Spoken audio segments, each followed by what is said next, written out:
Վերևից երազանքները պարզ են, խնդիրները չնչին։ Այստեղից հստակ է, սահմանափակ հնարավորությունները մարզում են մեզ, ստիպում կոտրել պատնեշներն ու հույսդ քեզ վրա դնել։ Փոքր տներում մեծ երազանքներ են ծնվում։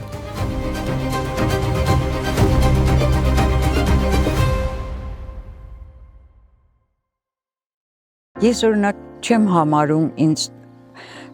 լիարժեք կին, որտեվ երեխա չեմ ունեցել։ Բայց դա ձեր ընտրությունը չի եղել։ Իմ մեղքով չի եղել։ Երբևէ մտածել եք օրինակ նաև երեխա որդեգրելու մասին։ Մայրս էր դրանի դեմ շատ ուժեղ։ Նկարահանումներին զուգահեռ ձևավորվում էր նաև ինչ-որ սիրո պատմություն։ Ոչ միայն առաջի ֆիլմն է եղել, որ ես նկարահանվել եմ, նաև ընտանիք ստեղծվեց։ Ես համոզված էի, որ մենք վերադառնում ենք հիմա քաղաք Երևան։ Ես գնում եմ իմ տուն, ինքը իր տուն։ Հասանք Երևան, Բագրատը միանգամից ասեց՝ «Պապա, ծանոթացիր, սա իմ կինն է»։ Այդտեղ ես ապուշ կտրեցի, որտեվ ոնց։ Դրանց ոչինչ բան չես ասել։ Ինձանից 17 տարի մեծ։ Մամաս դուռը բացեց։ Ասեց կորանամ ես, Անիկո ասեց, ես բիջու հետ ես ամուսնանում։ Ըստ էության դա ձեր երկրորդ ամուսնությունն է, բայց դուք երկար մտածելու, հենց այդ հարցը ծանրութեթև անելու ժամանակ չունեիք։ Բոլորովին։ Ինչը ձեզ դրդեց համաձայնելու իրավիճակին, որովհետև կարող էիք եւ ասել ոչ։ Իհարկե կարող էի։ Բագրատ աղջիկ ուներ, որի մայրը մահացած էր, այդ երեխային էլ տերություն անող էր պետք, բայց հենց սկզբից ես Նունեին ասեցի. Նունե ջան, ես քո մաման չեմ կարող լինել, որտեվ ինքը արդեն 13 տարեկան էր, նա հրաշալի հիշում էր իր մորը։ Ու դա խոզություն կլներ իմ կողմից, որ ես ասեի, ես հիմա քո մաման եմ։ Ինքը շատ լավ հիշում էր իր մորը։ Ժամանակաշրջան ա եղել, որ ես անդադ կորուստ էի ունենում, վերջին կորուստը Բագրատն էր, որ մահացավ, ես լրիվ անտեր զգացի ինձ։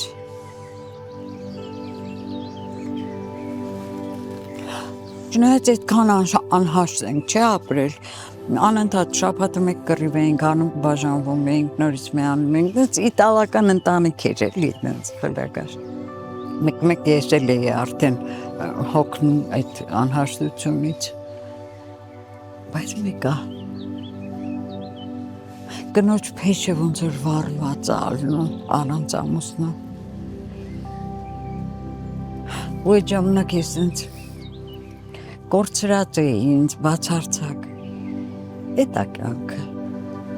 Բագրատից վիրավորված էր Հրանտը, որտեղ Հրանտը խնդրել էր, իմ գյուղը չմտնես։ Գյուղը չէր ընդունում Հրանտին, բայց Բագրատը մտավ, ասեց, որ չէ, արդեն նկարվել էր,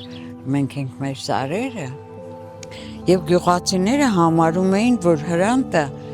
մասխարա է արել իրանց։ Ձեր գործընկերները ինչպես ընդունեցին փաստը, որ դուք եք մարմնավորելու աղունին։ Վատ։ Վարդուհի Վարդերեսյանը գնացել էր ցեկա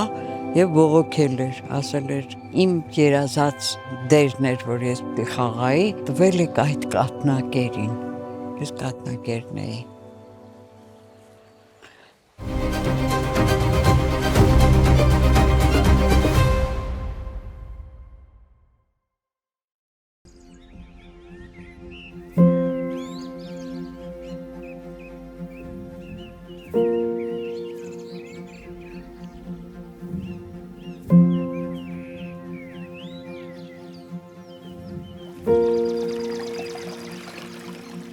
Իմ և Մոնք 3-ի գործակցության արդյունքում ստեղծվեց «Դեպի արմատներ» նախագիծը, որի շրջանակում մենք կլինենք Հայաստանի գյուղից գյուղ, քաղաքից քաղաք և կբացահայտենք մեր ամենահետաքրքիր ու գողտրիկ անկյունները։ Իհարկե այդ ամեն ինչը կանենք հայտնիների հետ զրույցի միջոցով։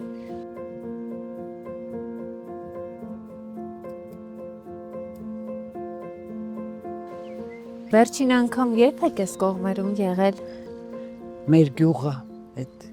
այդ ֆիլմն եմ նկարել, Լորի, իսկ Աշնանարևը դա շատ վաղուց էր,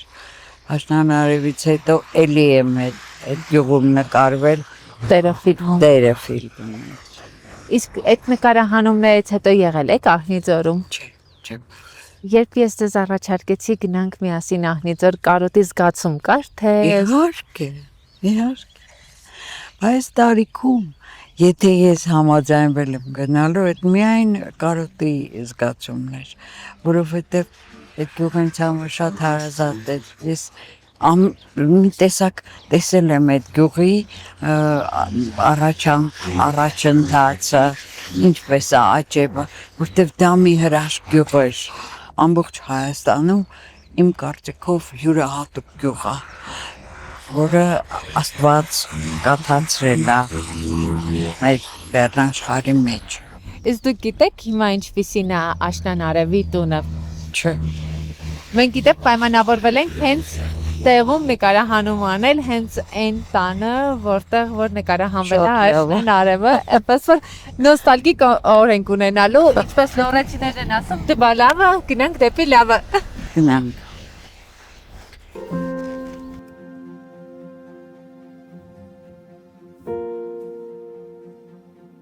Հայի արմատներն ամբողջանում են Հայաստանի բոլոր գյուղերի եւ քաղաքների համապատկերով։ Դեպի արմատներով մենք այսօր Ահնիձորում ենք, Հրանտ Մաթևոսյանի գյուղում, որտեղ նկարահանվել է Աշնան Արևը ֆիլմը։ Այստեղ ենք իհարկե մեր շատ սիրելի դերասանուհի Անահիտ Ղուկասյանի հետ։ Տիկին Անահիտ, մենք Երևանից եկանք, հասանք Ահնիձոր ու աղունի կերպարը ինչ որ արմով նորից արթնացրեցինք ձեր մեջ։ Հիմա մի քիչ աղունն է ինձ հետ խոսելու, թե միևնույն է Անահիտ Ղուկասյանը։ Միայն Անահիտ Ղուկասյանը։ Աղունը մնացել է 50 տարի առաջ։ Այն ժամանակ ես աղուն էի, երբ որ նկարվում էի։ Դա մի հրաշք էր։ Դա իմ կյանքի հրաշք ժամանակաշրջանն էր։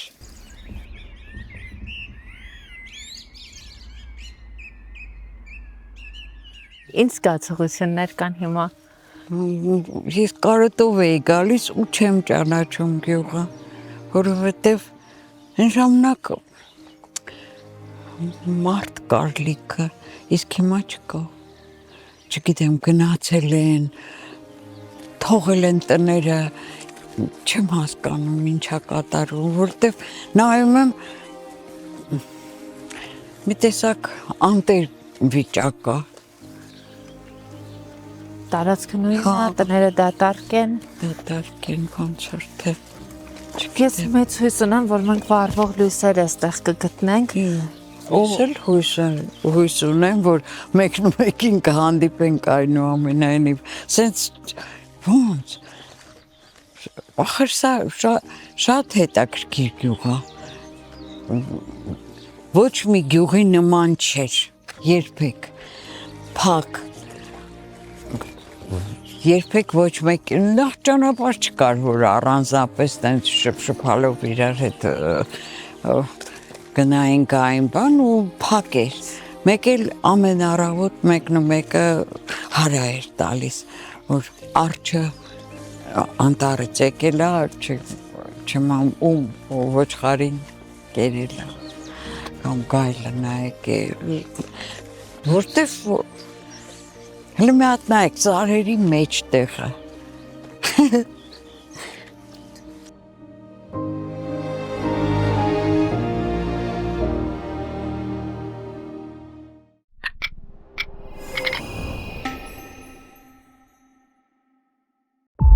Շիզոֆրենիա, անձի սահմանային խախտում, տագնապային խանգարումներ։ Նենց ենք անում, որ հիվանդները մտածեն, որ մենք իրանց հիվանդի պես չենք վերաբերվում։ Բայց ինձ պիտի օգնես։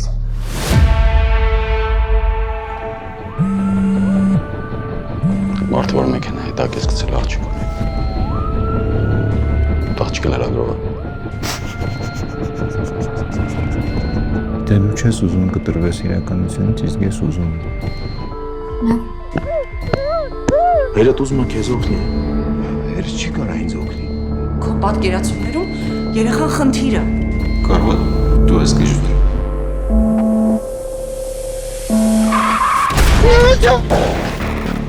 Նրան փակել է պետք։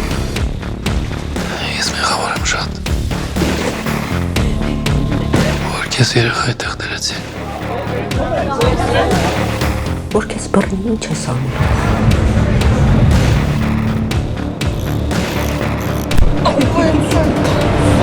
Դուք ուղղակի ձեր տղային եք պաշտպանում։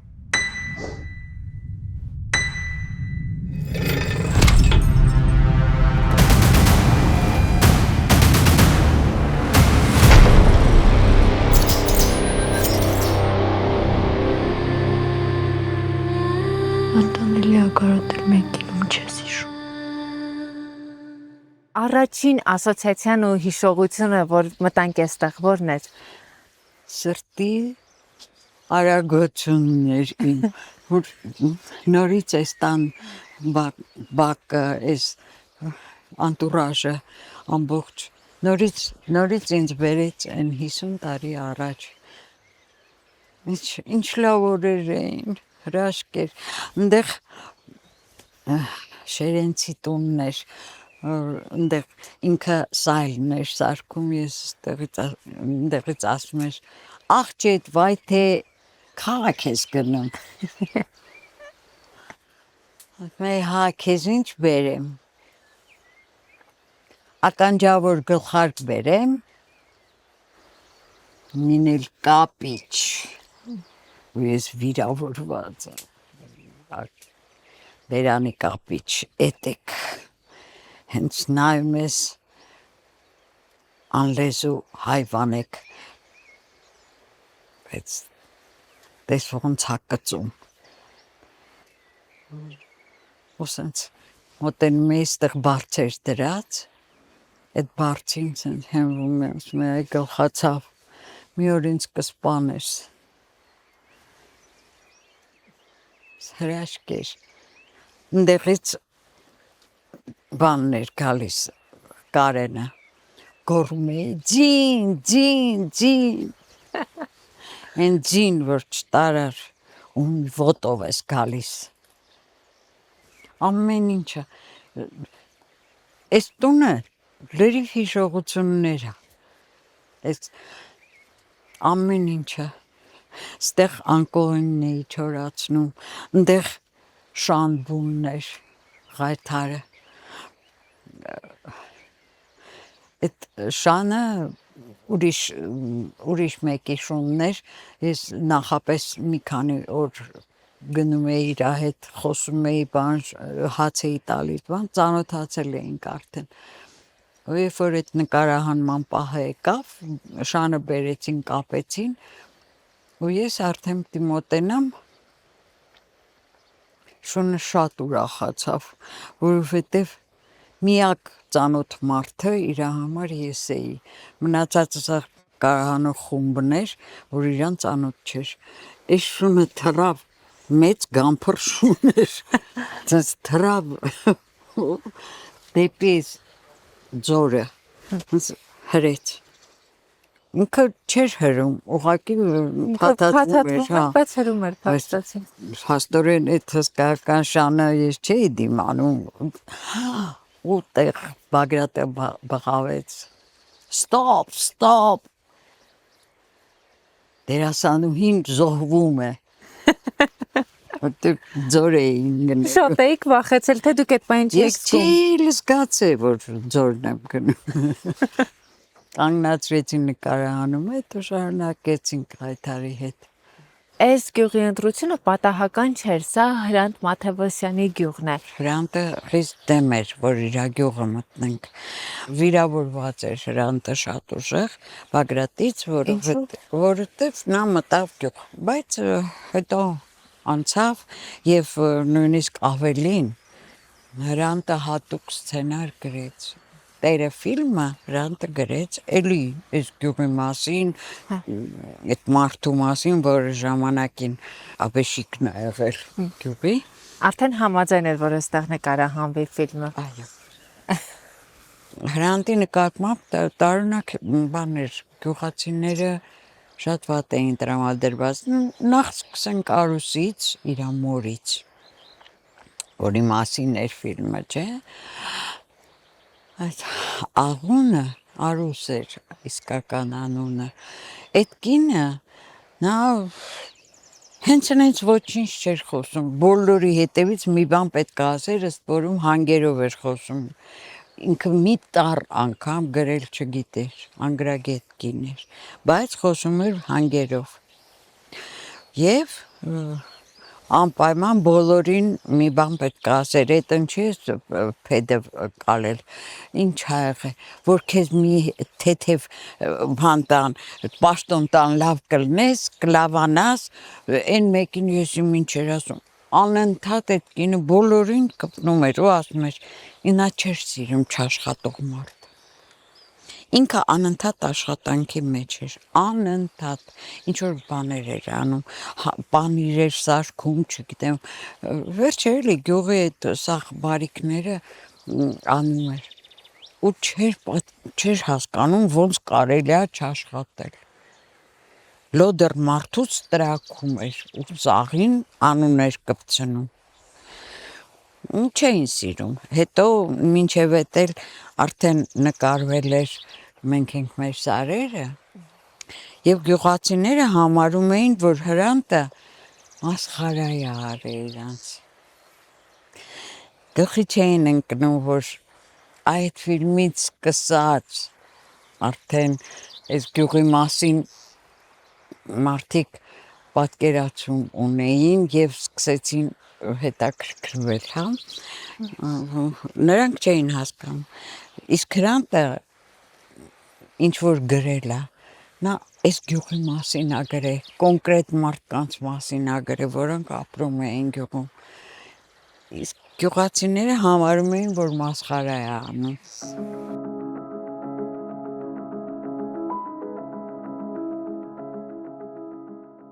Դուք Հրանտ Մաթևոսյանի հետ շատ շփումներ եք ունեցել, ձեր տանն է եղել, ինչպիսին էին այդ շփումները, արդյոք ձեր միջև ընկերություն կար։ Այո, իհարկե, Բագրատի և Հրանտի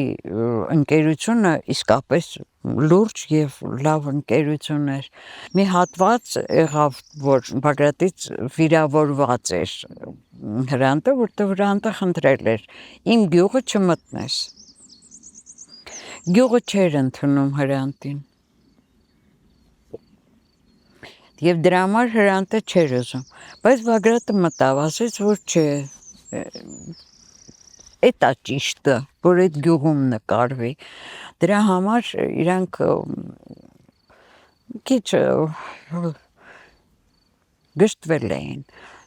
Հետո ֆիլմի ավարտից հետո մի ժամանակ անցավ,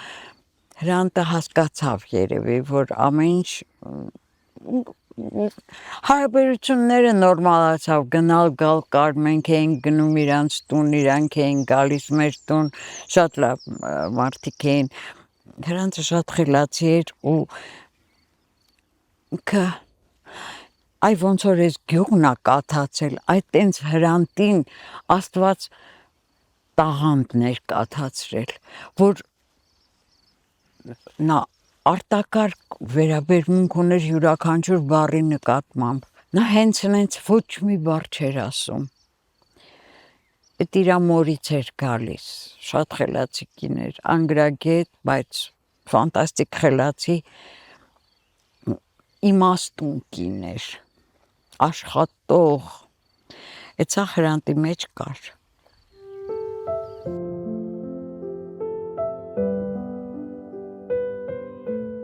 Երբ ինքը դիտեց ֆիլմը, ինչ արձագանք տվեց, ձեր կերպարը շատ հատկանշական էր իր համար, ինքը ձեզ ինչ ասաց։ Ինքը ինձ ոչինչ չասաց։ Դրանից հետո ուրեմն բանի դրամատիկական թատրոնը բեմադրեց։ Հա։ Նա համարում էր, որ այդ ներկայացումը ավելի հետաքրքիր է, քան ֆիլմը։ Նեղացել եք։ Հա։ Ոչ մի խոսակցություն չունեցաք հետո այդ մասին։ Չէ։ Ես ընդհանրապես չեմ սիրում որևէ բան քչվորել, հարցնել, ինչի դու։ Դե տենց ա,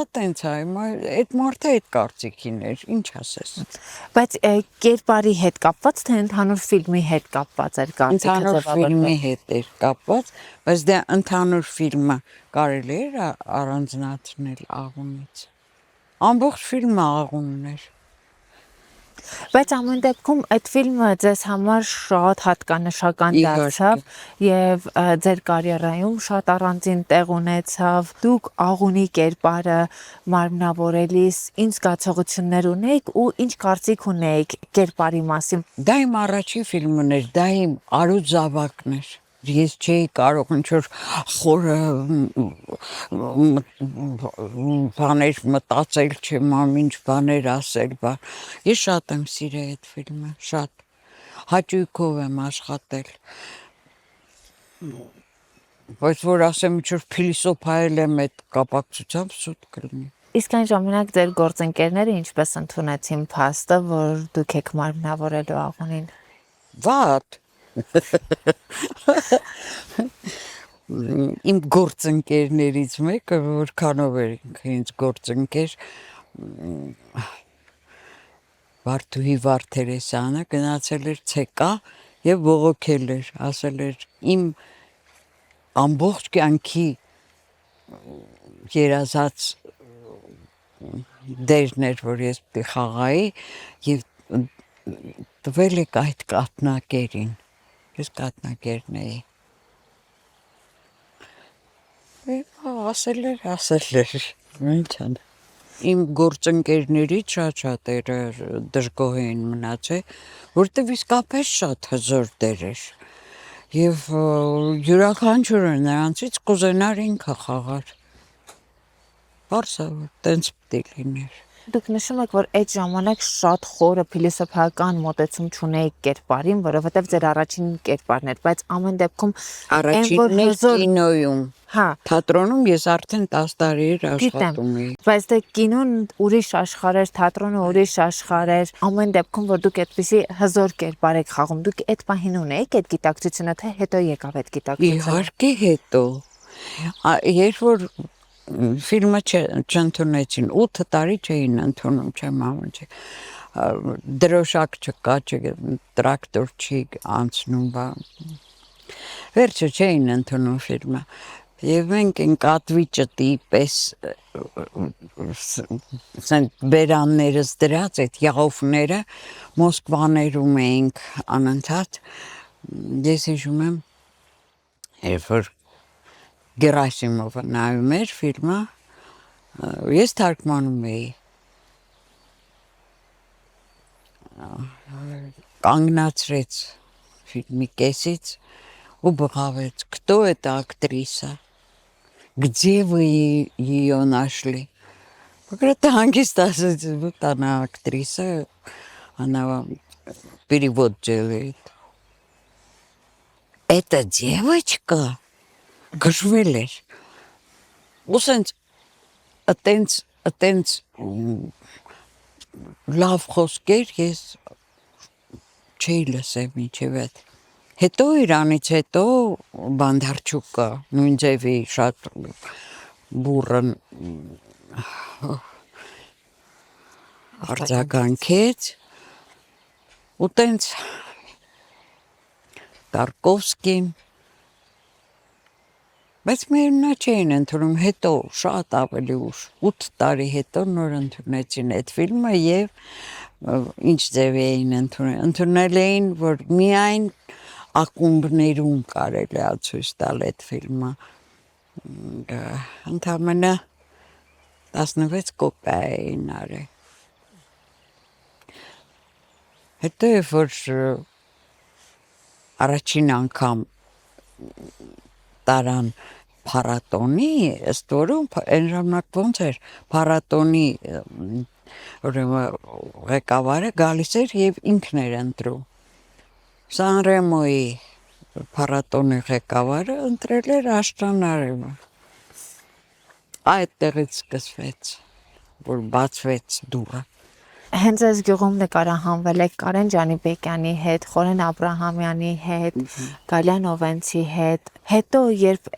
այդ սերնդի բոլոր գործընկերները հերթով գնում էին, այդ կորուստները ինչպես էիք ընկալում։ Մեծ ցավ, որովհետև մենք ընկերներ էինք նաև, մենակ գործընկեր չէինք խո։ Ինձ համար մեծ ցավ ա եղել, ես շատ մարդ եմ կորցրել, շատ։ Տարիքով ամենափոքրը ես էի իհարկե իրանց մեջ, բայց իրանք շուտ գնացին։ Ինչ որ ժամանակ կոփվում եք այդ ցավի մեջ, թե այդտեղ հնարավոր չի կոփվել։ Ջանիկ, կորուստի ցավը չի կոփվում։ Ոնց որ վերք։ Փակվում է ինչ որ չափով, բայց միևնույն է, հենց եղանակը փոխվում է, քեզ իմացա տալիս, նեղություն է տալիս, ցավում է։ Էլի հիշում ես ամեն անգամ հիշելուց ափսոսում ես, որ գնացի։ Ում հետ էիք ամենամտերիմը։ Դե Խորեն Աբրամյանի հետ մենք շատ մտերիմ էինք ընտանիքով։ Նա իսկ Գալանովենցը ինձ համար ընկերուհի էր, ուղղակի։ Երկու ընկերուհի, հա, Անահիտ Ղուկասյան, Գալյանովենց, որն են ամենաջերմ հիշողությունները այս ընկերությունից։ Մենք բազմաթիվ նաև Գալյան մեզ հետ էր ապրում, Տերը ֆիլմի ժամանակ ենք մենք իրար հետ աշխատել, ինքը նույն տանն էր ապրում, որտեղ մենք էինք Բագրատի հետ ապրում, հենց որ մեր ամեն ինչը առավոտվա սուրճ խմելուց սկսած ամեն ինչը իրար հետ էր, ու ինքը շատ հումորով մարդ էր, Գալյան։ Ամեն ինչը հումորով, բանով, անցնում էր, օրը չէիր զգում։ Շատ լավ մարդ էր, բարի, կամեցող։ Մինչև կյանքի ավարտ հարաբերությունները այդպես այդ ընկերությունը պահպանվեց։ Միշտ է պահպանվել։ Շատ ցավալի էր, երբ որ տղան մահացավ, դա ահավոր ցավ էր։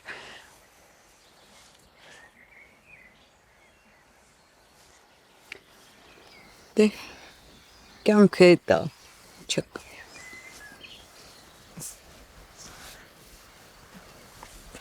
Եկեք ուզում եք գնանք մեզ կողմ։ Հա, գնանք։ Վերև գնանք։ Չէ՞։ Մաղաձեց։ Ապրեք։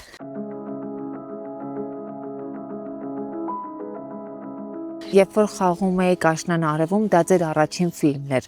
Տերը ֆիլմը արդեն առաջինը չէր, կար հետևում որոշակի փորձ, կար արդեն որոշակի վերլուծություն։ Ինչպես այդ երկրորդ ֆիլմը ձեզ տրվեց, որտեղ արդեն ձեր խաղանկերը Խորեն Աբրահամյանն էր։ Ինձ համար Խորենը մի բարձրություն էր, որ ես ամեն ինչ պետք է անեի, որ հանկարծ չերևար, էլի, որ տարբերությունը մեծ է։ Այդ Խորեն Աբրահամյանն էր, ինքը մեր Մարլոն Բրանդոն էր, շատ հզոր դերասան էր, ու ես ոնց էի ձգվում, ամեն ինչ անում էի, որ հանկարծ թերի չլիներ, այդ միակ բանն էր, որ ես անդադ ձգված էի, որ հանկարծ թերի չլինի, ու Խորենը գնահատում էր այդ հանգամանքը, միշտ ասում էր, հրաշք մարդ էր ինքը, հրաշք, ընդամենը 4 ժամ էր սուտկայի մեջ քնում, բայց միշտ մաբիլն է, 100 անգամ Բագրատ նրան այդ գերանը ուսին,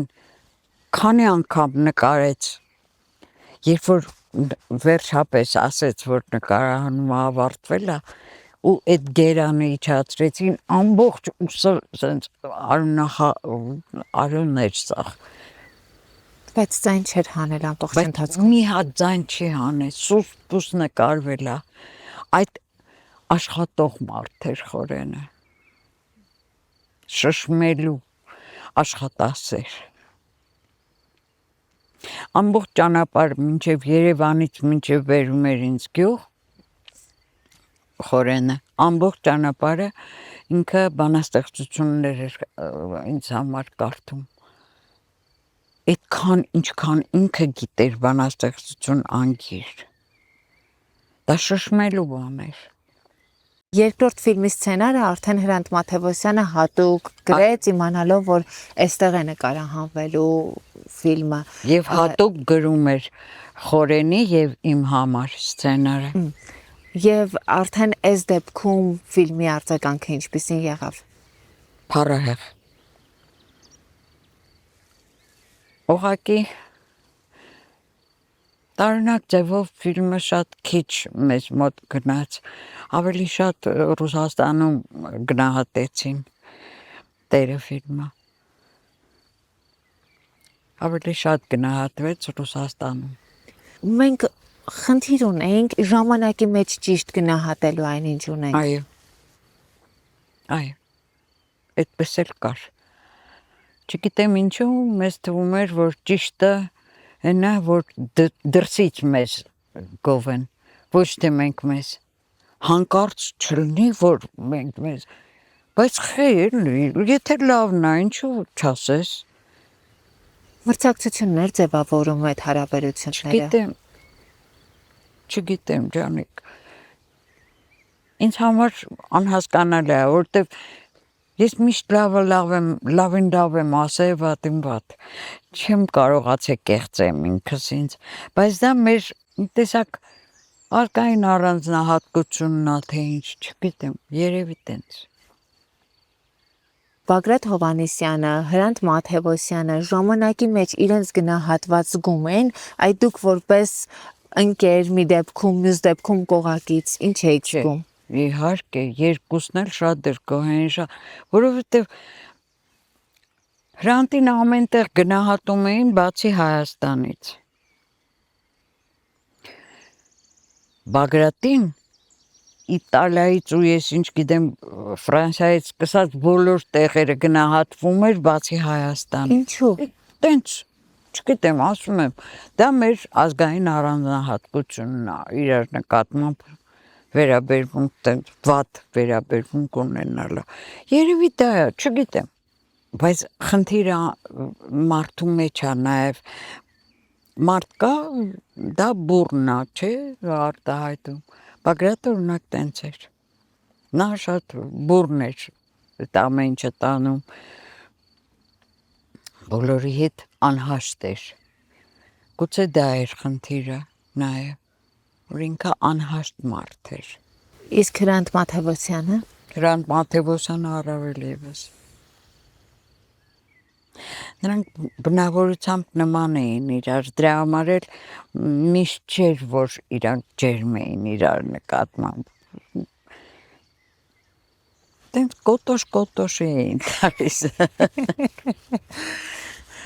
Իսկ դուք ինչպես կարողացաք երկար տարիներ ապրել այդ անհաշտ մարդու հետ, արդյոք դժվարություններ լինում էին, Շատ։ բայց հեշտ էր տրվում դա։ Չի, իհարկե դժվարություն։ Տենց ընտանիք կա, որ դժվարություններ չլինի։ Իսկ մեր ընտանիքը իտալական ընտանիք է, շաբաթը մեկ մենք բաժանվում ենք, վեանում ենք, իհարկե։ Բաժանվում եք գնում եք տուն, թե Ես գնում էի հերանցս տուն, մամաս ասում էր այլևս չես գնա այնտեղ։ Հետո Բագրատը գալիս էր տանում էր վсё։ հեշտ եք վերադառնում։ Տարբեր ձև։ Կյանք էր։ Տիկին Անահիտ, այս գյուղը ձեզ համար ոչ միայն կարիերայի իմաստով հատուկ նշանակություն ունեցավ, այլև անձնական կյանքի իմաստով, որովհետև այստեղ այդ նկարահանումներին զուգահեռ ձևավորվում էր նաև ինչ-որ սիրո պատմություն ձեր եւ ձեր ամուսնու միջև, որը նաև ֆիլմի ռեժիսորն էր, ու այստեղ ստեղծվեց նաև դրվեց ձեր ընտանիքի հիմքը, չէ՞։ Այո։ Բագրատ Հովհաննիսյանը ինձանից 17 տարի մեծ։ Ինձ համար Բագրատ Գաուստովիչ էր։ Ու երբ որ առաջարկություն արեց, ես շատ էի զարմացել ու մի քիչ մի տեսակ ինձ անհարմար վիճակ էր ինձ համար։ Բայց մյուս կողմից ինքը շատ խելացի մարդ էր, շատ գեղեցիկ մարդ էր։ Գեղեցիկ, խելացի, տաղանդավոր մարդ։ ես իրան գնահատում էի շատ։ Եվ իսկապես աշնանարևը իմ կյանքում ոչ միայն առաջի ֆիլմն է եղել, որ ես նկարահանվել եմ, նաև իմ կյանքի ոնց որ փուլ էր մի տեսակ, որ նաև ընտանիք ստեղծվեց։ Բայց առաջարկությունից հետո որոշակի ճանապարհ անցաք մինչև ընտանիք ստեղծելը։ Ինչպես ստեղծվեց այդ Չէ, ընտանիքը։ ջանիկ, տենց մեծ ճանապարհ չի անցել։ Նախ ինքը գյուղում չի արել ինձ առաջարկությունը։ Ամբողջ խնդիրը նրանում էր, որ ես համոզված էի, որ մենք վերադառնում ենք հիմա քաղաք Երևան։ Ես գնում եմ իմ տուն, ինքը իր տուն։ Դա կապ չուներ, մենք այդ ժամանակ դեռ Բագրատ Գալուստովիչ էինք եւ Անահիտ։ Ուղղակի խնդիրը դրանում էր, որ ես այդ ժամանակ նաև օպերատորը մեր, որ այդ երկրորդ մասը ինքը չնկարեց։ Այդ ժամանակ վիրավորվեց, ինքն էլ էր սիրահարված ինձ։ Թողեց գնաց, ինքը Ամերիկա գնաց ու այնտեղ մահացավ։ Իսկ Բագրատը ինձ ուղղակի այդ մեքենայի մեջ տեղավորեց, որը Իրան քաղաք տաներ Երևան։ Ճամպրուկ բան դրեց, հասանք Երևան։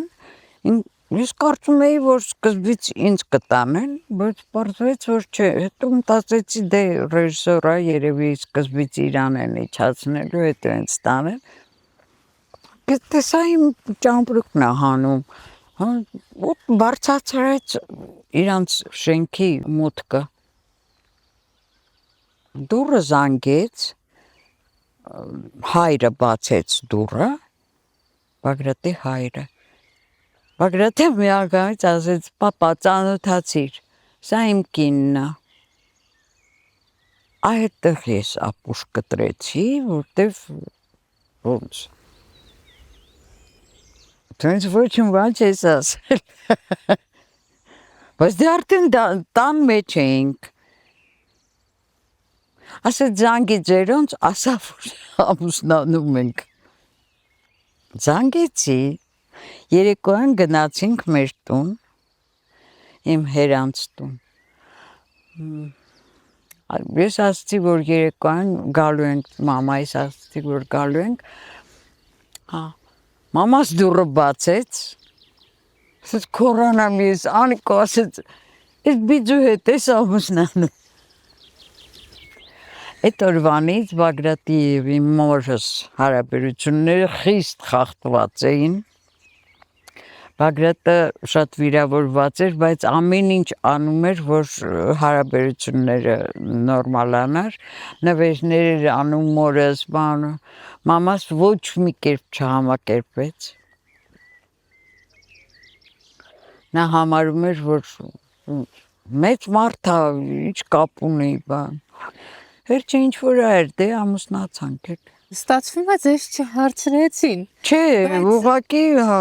սիրահարված չեմ եղել Բագրատին, ես գնահատել եմ իրան, իսկապես ինքը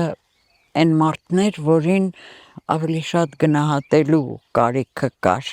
և այդպես էր, շատ խելացի էր։ Ամբողջ կինոստուդիայում նրանից ավելի խելացի մարդ չկար, շատ տաղանդավոր մարդ էր, շատ գեղեցիկ մարդ էր։ Ըստ էության դա ձեր երկրորդ ամուսնությունն էր արդեն, բայց դուք երկար մտածելու, հենց այդ հարցը ծանրութեթև անելու ժամանակ չունեիք։ Բոլորովին։ Ամեն դեպքում ինչը ձեզ դրդեց համաձայնելու իրավիճակին, որովհետև կարող էիք եւ ասել ոչ։ Իհարկե կարող էի, բայց տեսակ ոնց արդեն մտել եմ այդ տուն, հետո իր հայրը շատ լավ մարդ էր, ու մեղք մարդ էր, նրան խնամք էր պետք։ Հետո Բագրատ աղջիկ ուներ, որի մայրը մահացած էր, այդ երեխային էլ տերություն անող էր պետք։ Իսկ դուք այդ ժամանակ երեխային տիրություն անելով որոշակիորեն այդ ձեր մայրական քնքշանքը, որը ձեր ներսում կար, կարողանում եք տալ, թե անպայման, բայց Հենց սկզբից ես Նունեին ասեցի. Նունե ջան, ես քո մաման չեմ կարող լինել, որտեվ ինքը արդեն 13 տարեկան էր։ Նա հրաշալի հիշում էր իր մորը։ Ու դա խոզություն կլներ իմ կողմից, որ ես ասեի, ես հիմա քո մաման եմ։ Ինքը շատ լավ հիշում էր իր մորը։ Ասացի, ես կարող եմ քո ընկերուհին լինել։ Ես ու Նունեն տարիքային այն տարբերություններ, ինչ որ իմ ու Բագրատի 17 տարվա տարբերություններ, մեր տարբերությունը։ Եվ ես ընկերություն եմ արել մինչև հիմա։ Հաճախ եք շփվում հիմա։ Հիմա հաճախ չենք շփվում, որտեվ Նունեն իր դարդու ցավը ունի, իր երեխեքը թորներ, բան ես իմ, բայց ամեն հանդիպելուց մենք շատ ջերմ ենք։ Մենք մեկ ամիս առաջ հանդիպել էինք, խոսում էինք տարբեր հարցերի մասին ու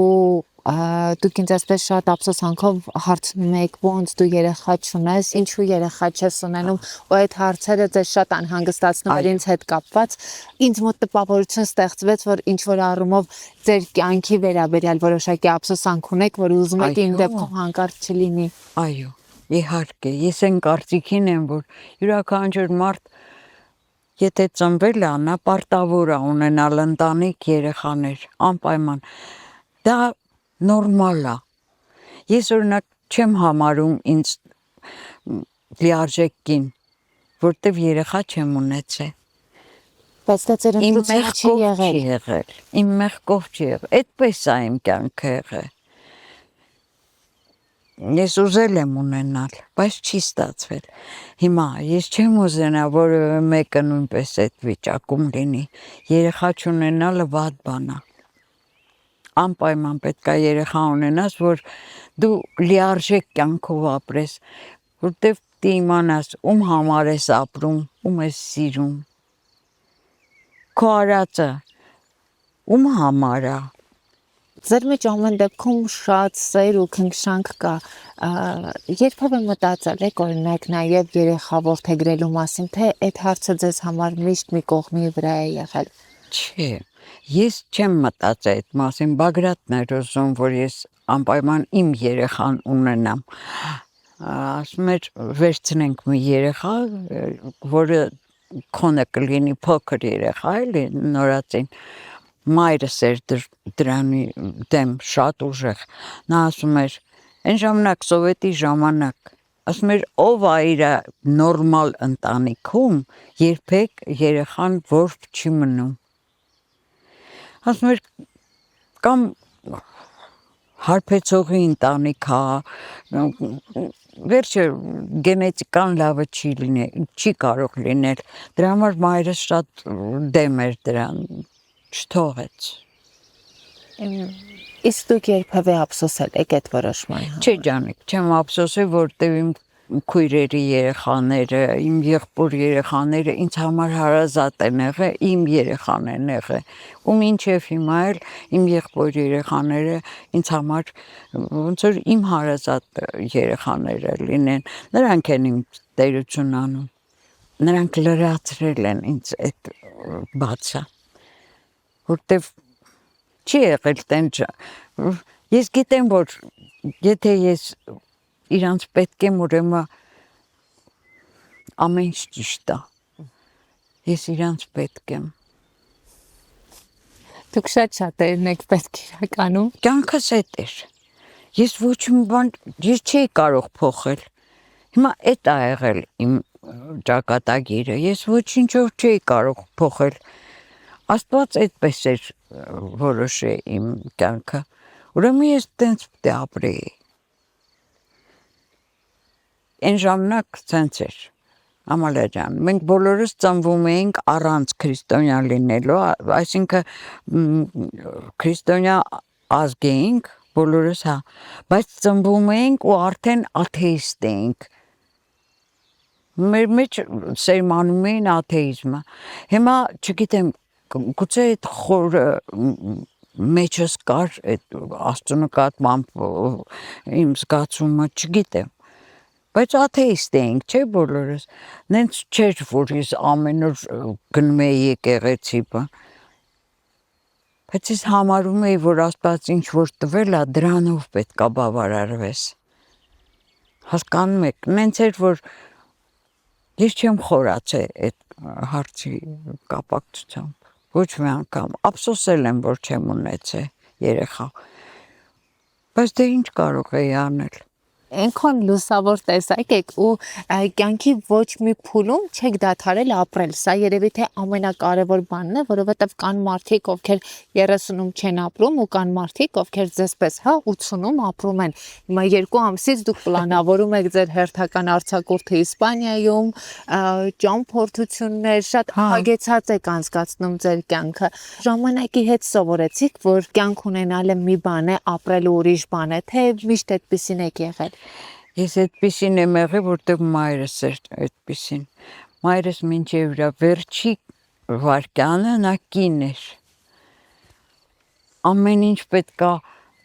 արդեն չէր կարողանում խոսալ, բայց ասում էր այն սենց արա, սենց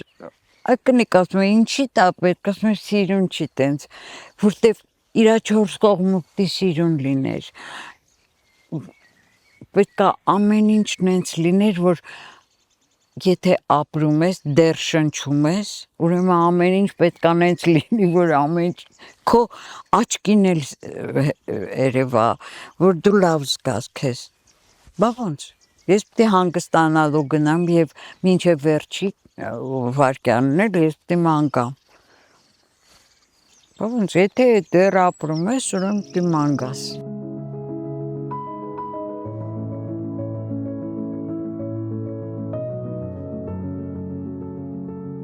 Երբ որ ես վերանայում էի ֆիլմը մեր զրույցից առաջ, նայում էի, թե որքան տարբեր էր ձեր խոսույթը հենց որպես աղուն եւ հիմա երբ որ խոսում եք, իհարկե տարիներ են անցել, իհարկե դերի կերտվածք կար, բայց արդյոք այն ժամանակ մի քիչ ավելի շատ չորություն կար նաեւ հենց ձեր մեջ, որը ներդնում էիք կերպարի մեջ, թե դա կերպարների։ Դա կերպարներ։ Պետք է ասեմ քեզ Ամալա ջան, որ ես յուրաքանչյուր կերպար այդ կերպարի չափով ու ձևով եմ խաղացել։ Երբեք նենց չի եղել, որ իրար նման լինեն։ Ես միշտ ապրել եմ այդ կերպարով, որը այդ րոպեին խաղում եմ։ Երբ որ արուս էի խաղում, աղուն էի խաղում, ուրեմն աղուն էի ես։ Ես այդ զգացողությունով եմ խաղացել։ Երբ որ տերն էի խաղում, տիրոջ կինը,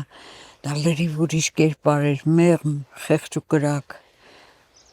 որտև երեխա չէր ունենում, լրիվ ուրիշ կերպար էր։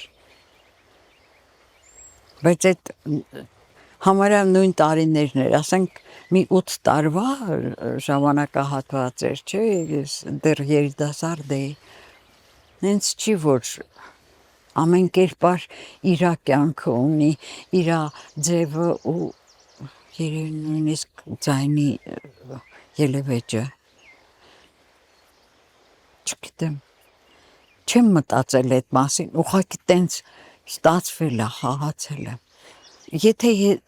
ամեն կերպար ես իմ ձևով, իմ կեցվածքով ու իմ օրինակով խաղամ, հա, այդ նշանակում է ես սաղ կյանքս մի դեր պետք է խաղամ ինքս ինձ։ Իսկ եթե տարբեր է ստացվել, ուրեմն կարողացել եմ ես վերակերպարանալ փոխվել։ Աղունի խոսքերից մի արտահայտություն կա, որը շատ է տարածվել, դա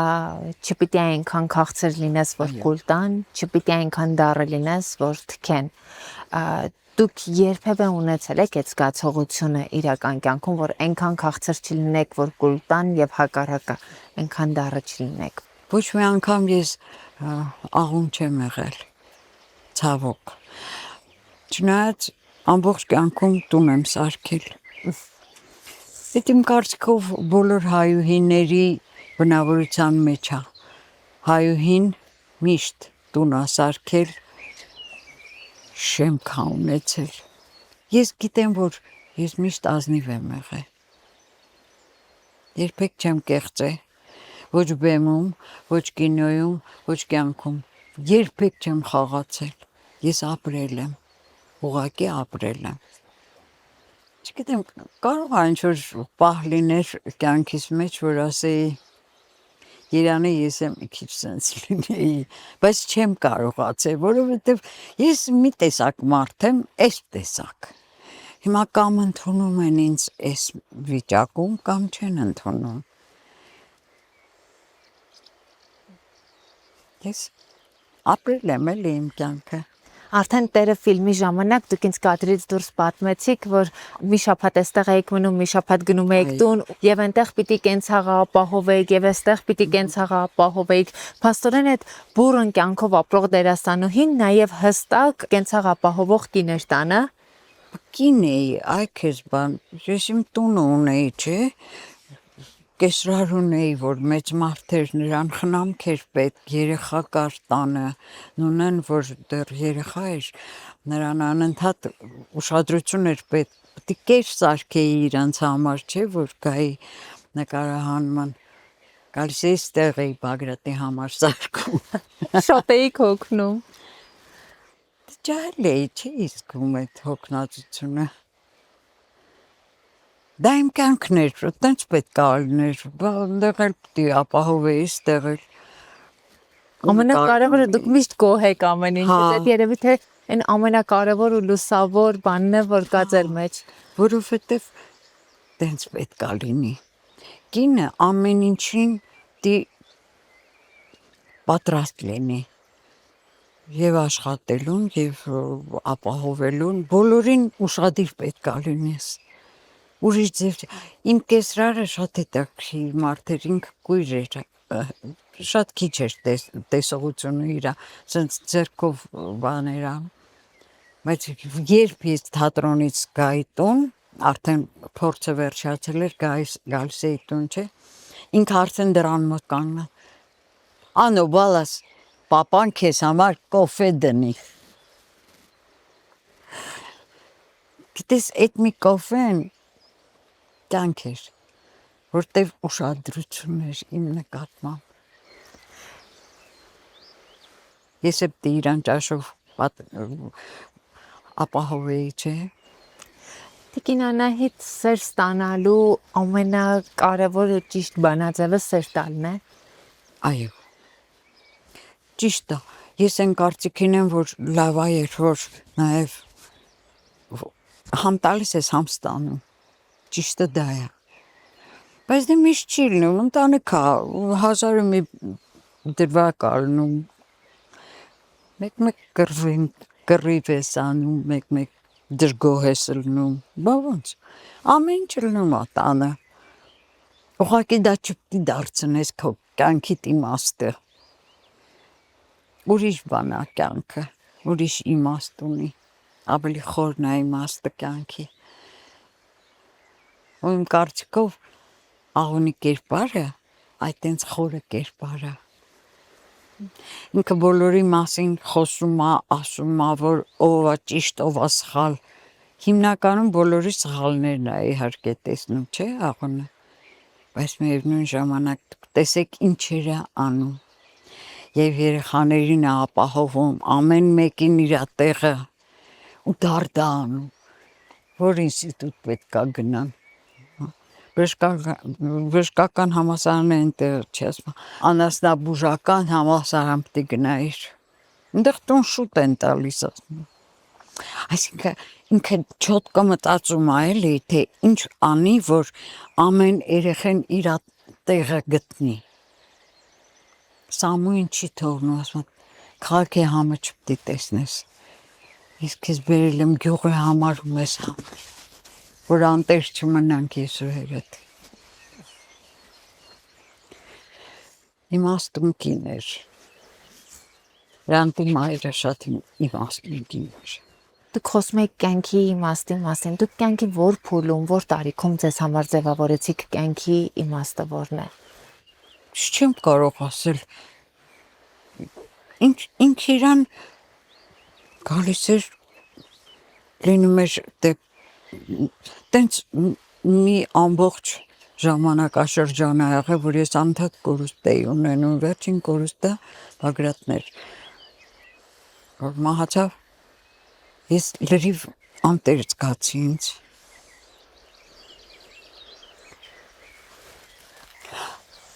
Դրանից առաջ եղբայրս մահացա, հայրս, մայրս, եղբայրս, քույրս, բայց երբ որ Բագրատը մահացավ, ես բացած, չնայած այդքան անհաշտ ենք, չէ ապրել, անընդհատ շաբաթը մեկ կռիվ էինք անում, բաժանվում էինք, նորից միանում էինք, դից իտալական ընտանիք էր էլի, դից խելագար,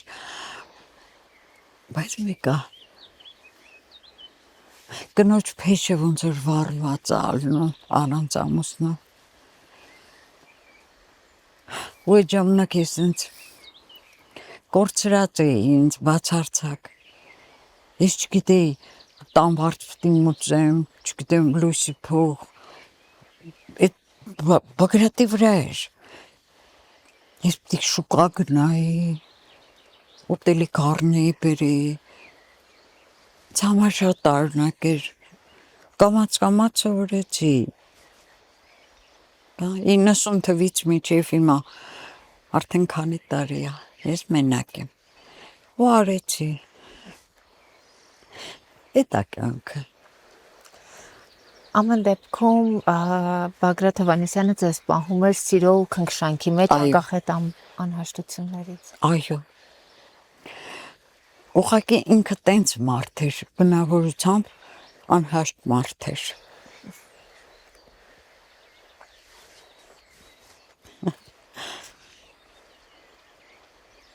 Մեկ ես էլ էի արդեն հոգնում այդ անհաշտությունից, բայց դե էդ էր։ Եկեք ձեզ գրկեմ ու իջնենք ներքև։ Իմ սիրելի բաբուլ։ Հիմա մարդիկ կասեն այս աղջիկը անդադ ասում է բաբուլ, բայց ես դες առօրյա եմ էլ միշտ զանգվում չեմ ասում տիկին Աննայիդ, ասում բաբուլ ո՞նց եք։ Փառք Աստծո, ուրեմն մարդ կա, որին այնքան հարազատ է, որ ինձ բաբուլ է ասում։ Ես իմ տատիկին չեմ տեսել, այնպես որ։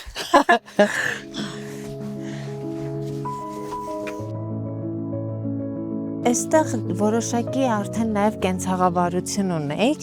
Այդ տատիկը, որի տանը ես ապրում էի, ինքը դե հողամաս ուներ, իր հողամասից առնում էի ես այդ կարտոֆիլը, չգիտեմ, լոբիա, վերջը, ինչ որ հնարավոր էր, լավագույն դեպքում Աշոտի խանութից էինք մի բան առնում։ Իդեպ Աշոտի խանութը այնտեղ էր, մենք Աշոտի խանութը քանդուկարա է եղել, ոչ մի բան չի մնացել։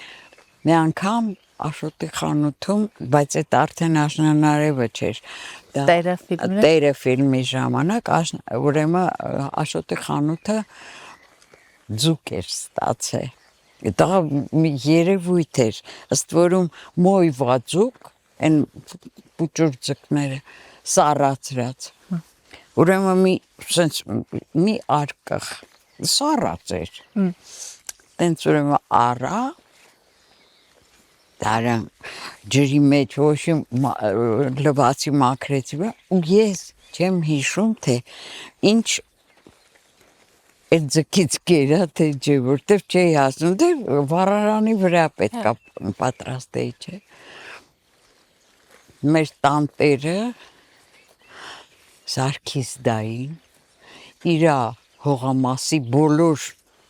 մրգերից արաղ էր քաշում օղի։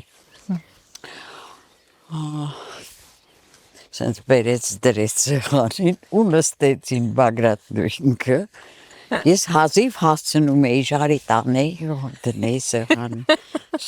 զակուսկը բուլատակա։ Էդ էր։ Իսկական հայկին իրեն վերջում ոչինչ չհասավ։ Վերգին տոտայի հետ մենք չեմ ամի բան կերանք երևի դե սովամա չեն կլնելու։ Վերգին տոտան չեմ ամ քանի կիլոմետր գուպա գործեց այդ ընթացքում։ Մի օր էլ շատ նայց լուրջ ասեց, այսօր Անոշ ասեց, այսօր պլեկ ենք անելու։ Երևի ինչ-որ հատուկ ճաշ է, էլի, շատ գիտեր։ Պարզվեց, որ կարտոշկան սենց կտրտում էր ու կպցնում էր այդ վարարանի կողքերին։ Հետո դե ինչքան պետք է։ Ես իմ սևանում էր մի քիչ, բայց ղրճ աղցան մենք, հում տես ծամեցինք լհամով չեր։ Վայ, բաբույր։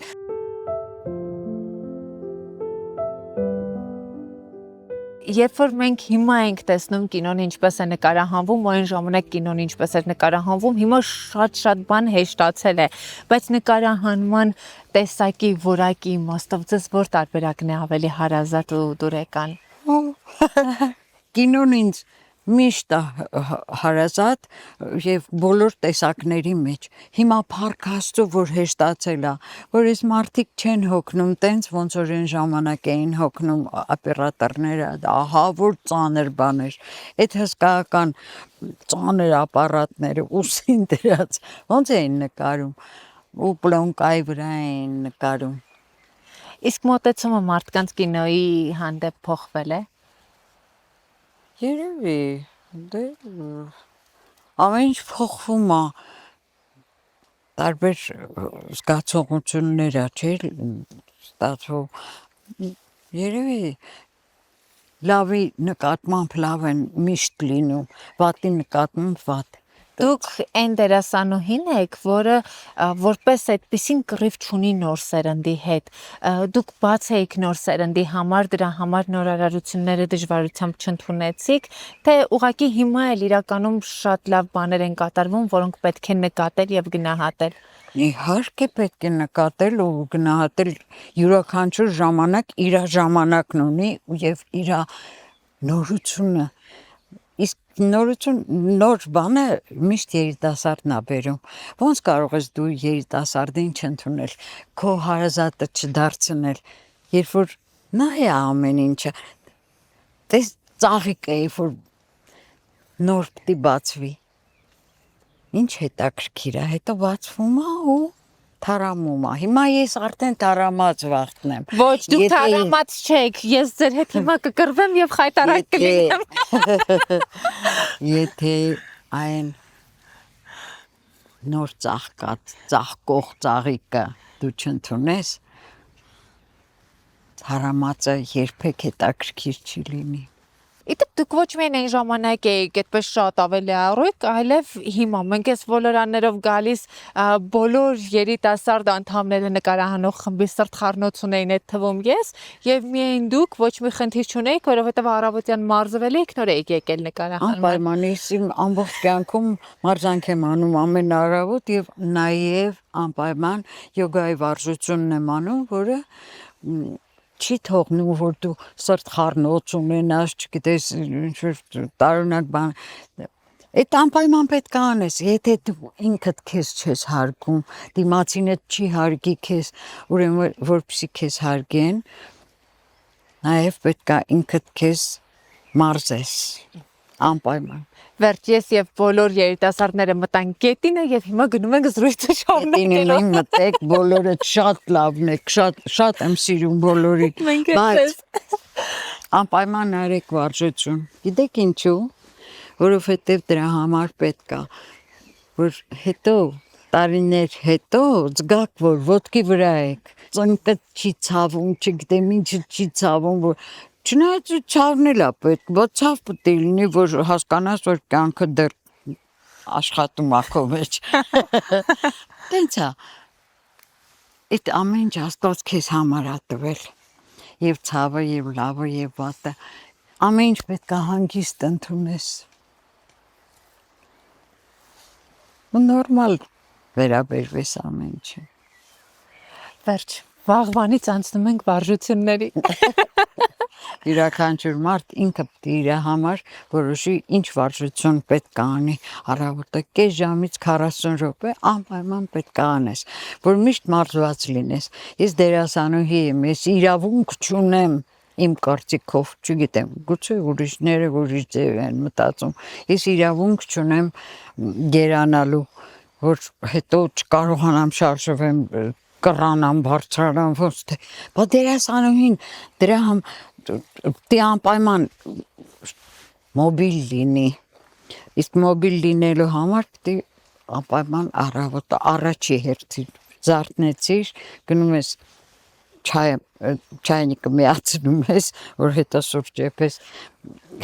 հետո գալիս ես սկսում ես վարժություն անել։ Տենց է կյանքը։ Մեր մոբիլ գեղեցկուհին Ինձ համար խնդիր չի օրինակ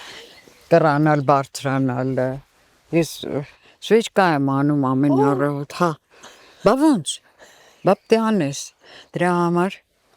ու անպայման յոգայի վարժություն պետք է անես, շնչառության վարժությունը, որը քեզ տալիս է այն հնարավորությունը, որ երբեք գլխապտույտ չունենաս, սրտխառնոց չունենաս, ոչ մեքենայի մեջ, բայց անընդհատ կամ նկարահանման եմ գնում, կամ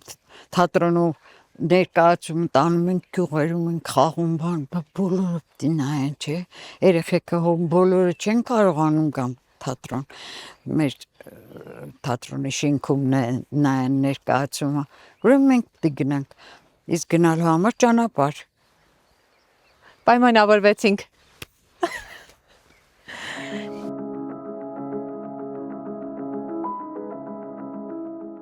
Դուք պատմում եք, որ առաջին անգամ երբ հասակ ես գյուղ,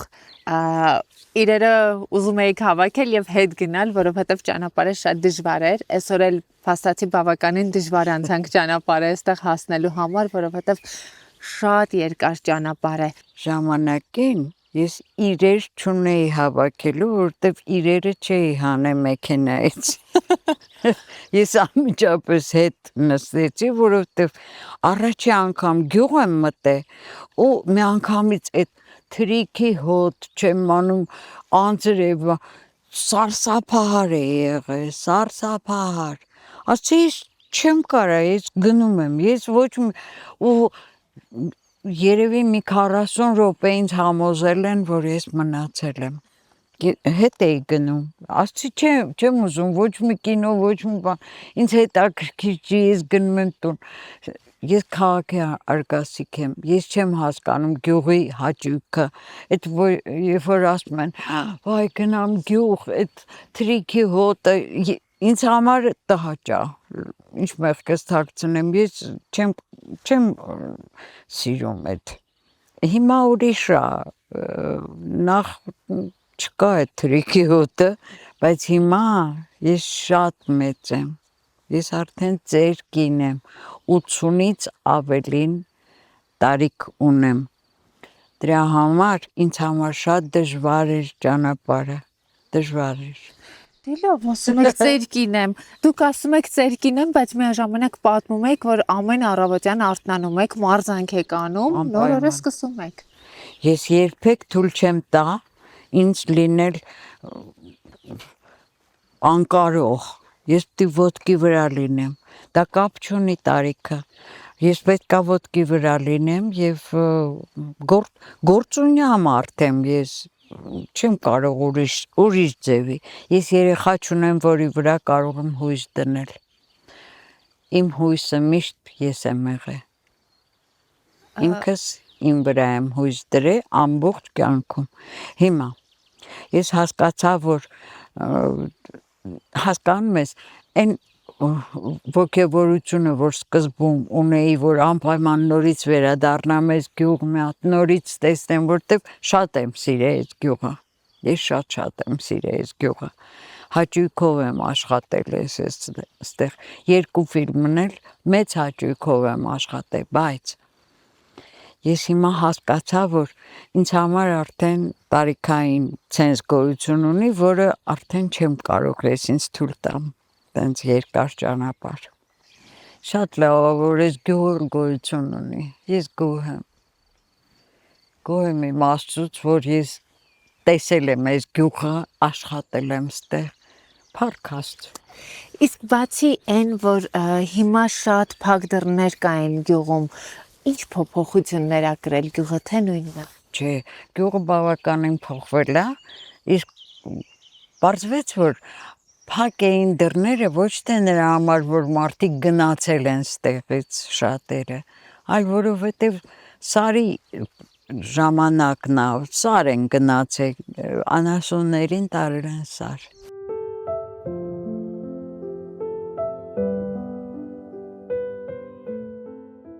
Այս հատվածում էլ ավելի շատ երեխայի հետ եք, չէ՞ խոսում։ Երեխայի հետ ես ավելի շատ գոմից էի խոսում։ Ցավոք գոմը քանդվել է հիմա, բայց այստեղ ուրեմն թախտներ դրած, որի վրա կեսուրս գալիս էր նստում էր, ինչ հզոր դերասանուհի էր, Ժաննա Արկադիևնան, հզոր էր։ Իր հետ էի խոսում այդտեղ, որ ասում էի, երբ որ մեծանաս, այ քեզ կդնեմ ես թախտին, երեսիդ էլ մի տերև կդնեմ, որ հոտ չգաս մի չէ, որ ճանճեր չնստեն վրեդ։ Հրանտը հենց ոչ մի բառ չի գրե ախր։ Նրա յուրաքանչյուր բառը միշտ հիշում ես ու անընդհատ ասում ես։ Ուրիշ բան, որ կարող է կյանքիդ ընթացքում չանես տենց ոնց որ ինքն է գրե, որովհետև դու քո կյանքն ես ապրում, ոչ թե իր գրածը խաղացել ես։ Ես Արուսի հետ էի, հարևանուհու հետ, որ ասում է Արուս ջան, մինչև ջուրդ լցվի, արի մի բան ասեմ, ցույց էի տալիս, թե ինչ եմ տանում քաղաք։ Դուք այդ ընթացքում նաև գյուղում եք ապրում, հենց այս տանն եք ապրում, թե այլ տանն եք ապրում։ Այս տանը միայն նկարահանվում ենք։ Ավելի ճիշտ էս պատշգամբում ենք նկարվում։ Ապրում էի ես քաղաքի գյուղի գյուղամեջի կենտրոնը տատիկ կար, որ մենակ էր ինքը, ես իր տանն էի ապրում այդ բաբուլկայի հետ։ Դա շատ լավ տատիկ էր։ Ամեն օր քանի վեդրո ջուր էր ինքը բերում, կրանտ չկար, բան չկար, գնում էր վեդրոներով ջուրը բերում էր այն ներքևից, որ տաքացներ, որ ամեն օր պետք է լողանայի։ Այդ բաբուլը, որ տանը ես ապրում էի, ինքը գնում էր անտառ ու մոր էր հավաքում իմ համար։ Դուք այն ժամանակ չգնահատված լինելու զգացողություն ունեիք որպես դերասանուհի։ Ես նաև թատրոնում էի շատ զբաղված, դրա համար ես չեմ զգացել տենց բան։ Իմ հանդիսատեսը միշտ սիրել է ինձ, իսկ հանդիսատեսը իմ թատրոնի հանդիսատեսը երեխաներն էին, նրանք կեղծել չեն կարող։ Եթե դուրը չգար,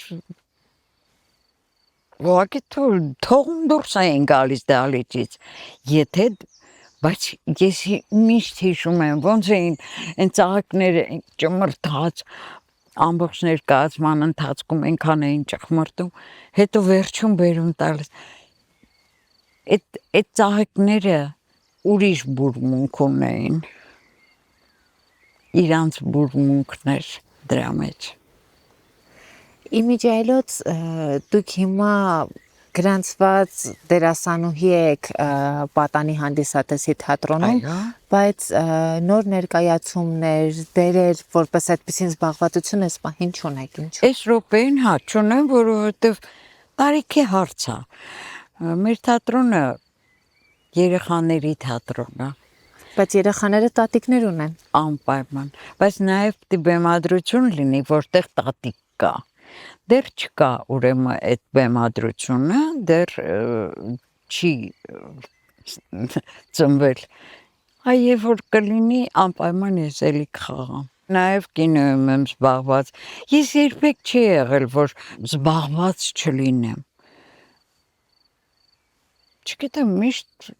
գործի մեջ եմ։ Դե հիմա այնտեղ չկա, ուրեմն այնտեղ կաշխատեմ, հետո այնտեղ կլինի, այնտեղ էլ կաշխատեմ։ Ոչ մի սարսափելի բան ես դրա մեջ չեմ տեսնում։ Տենց է ժամանակը։ Հետո միշտ պետք է հասկանաս, որ տարիքի հետ պակասում է դերերը։ Տենց է։ Նաև հոգնածության խնդիր է առաջանում, որ կարիք է լինում ավելի քիչ խաղալու։ Բա ոնց։ Հիմա ես օրինակ չեմ կարող տենց երկարատև ֆիլմեր նկարվեմ։ Չեմ կարողանում, հոգնում եմ։ Դրա համար 1-2 օր լավագույն դեպքում կարող եմ նկարահանվել։ Բայց մարդիկ ձեզ անսահման սիրում են, հատ մոտենում են, ուզում են նկարվել։ Ես էլ եմ իրանց սիրում։ Ու ես հասկանում եմ, որ կյանքս հենց իրենց չի անցել։ Փառք Աստծո։ Ես արել եմ այն, ինչը որ ինձ տրված էր, հա, իմ ժողովրդի համար աշխատելը ու գնահատվել եմ։ Փառք Աստծո։ Հիմա երբ հետ եք նայում, ինչպես կբնութագրեիք ձեր կյանքը, ինչպիսին էր ձեր կյանքը մինչև այս պահը։ Հետաքրքիր էր իմ կյանքը։ Ես այն կարծիքին եմ, որ հետաքրքիր է եղել։ Իմն է եղել, այդ իմ կյանքն էր։ Հիմա լավներ, վատներ, ինչ որ էր իմն էր։ Մոնկերեքի հետ մենք շարունակելու ենք բացահայտել ոչ միայն ձեզ հայտնի ու սիրելի մարդկանց, այլև Հայաստանի ամենագողտրիկ ու գեղեցիկ անկյունները, այնպես որ բաժանորդագրվեք Մոնկերեքի YouTube-յան ալիքին հետաքրքիրը ու հանգամանալիցը չկորցնելու համար։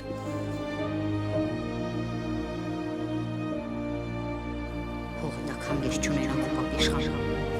Աշխարհի գնահունիկ Սիմոնից մարդ սարքի։ Գոմից տուր սարքի, արմենակից արմենակ սարքի, սարքի ու մեր ոչ առողջություն կավճար խնդալու սիրտ։ Փոքր տներում մեծ երազանքներ են ծնվում։